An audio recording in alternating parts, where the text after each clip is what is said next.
മാങ്ങത്തെ കാട്ട് ഞാൻ പറയും ഇന്നതിന്റെ ഉള്ളിലിട്ട് ഭയങ്കരമായിട്ട് ഹരാസ്മെന്റ് വീഡിയോ ഒക്കെ എടുത്തിക്കണേ. സാറിന് കഴിഞ്ഞ് എവിടെങ്കിലും പുറത്ത് കിട്ടിയാ തീർക്കുനാണ് കൊന്നിട്ട് പറഞ്ഞ കൊന്നിടും. എടാ എല്ലാരും ഈ ചെങ്ങായിനുള്ള കുറ്റം പറയണേ. ആ വീഡിയോ എടുക്കണം ഫേസ്ബുക്ക് കിളവനല്ല ആരും ഒന്നും ചെയ്യാത്തത്. ഒക്കെ കായ്മ കിട്ടിയിട്ടുണ്ടെങ്കിൽ കൈയും കാലും ഒടിച്ചു വിടണം. ആ ചെങ്ങായി എന്ത് കാരണത്തിനാ നമ്മൾ ഇങ്ങനത്തെ ടൈമിൽ ചെറിയ പ്രായമായിട്ട് എന്ത് കാരണത്തിനാന്നറിയില്ല. എന്നിട്ട് ആ ചെങ്ങായിന്റെ ജീവിതം നശിപ്പിച്ചില്ല. ഫേസ്ബുക്കിൽ അതിലിട്ടാണ്ട് ന്യൂജൻ പിള്ളേരും പറഞ്ഞാണ്ട് പണ്ടത്തെ സാറുമാർ ഇതേമാതിരി ഇടലുണ്ടാ. ഇതേമാതിരി ആരെങ്കിലും എന്തെങ്കിലും ചൂടാകുമ്പോൾ വീഡിയോ എടുത്തിടലുണ്ടാ.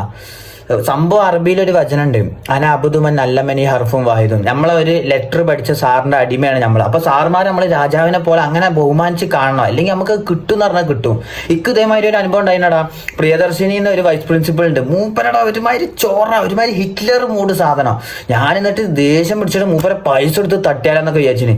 അന്ന് നമ്മൾ തേർഡ് ഇയർ ആകുമ്പോൾ സെക്കൻഡ് ഇയറിൽ ഏതോ ഒരു ചെങ്ങായിന്റെ മൂക്കടിച്ച് പൊളിച്ചു. അത് ഏതോ ഒരു ചെങ്ങായിയാണോ, അവന് കൊല്ലത്തിൽ ഒരിക്കലേ വരുള്ളൂ ഈ മാവേലിന്റെ അരി. എന്നിട്ട് പുതിയ ചെങ്ങായി എന്ന് പറഞ്ഞപ്പോൾ ഞാനാന്ന് പറഞ്ഞു. ഞാൻ കുറെ കരഞ്ഞ് പറയാനായി. തേർഡ് ഇയർ ആണ്, കരയാനൊന്നും പറ്റൂല. എന്നിട്ട് ഞാൻ കരഞ്ഞു. എന്നിട്ട് ഇവര് സമ്മതിക്കില്ല. ലാസ്റ്റ് ഇവർക്ക് ഉറപ്പായി ഞാനല്ലാന്ന്. എന്നിട്ട് അതിന്റെ ശേഷം ഒരു സോറി പോലും എന്നോട് പറഞ്ഞില്ല.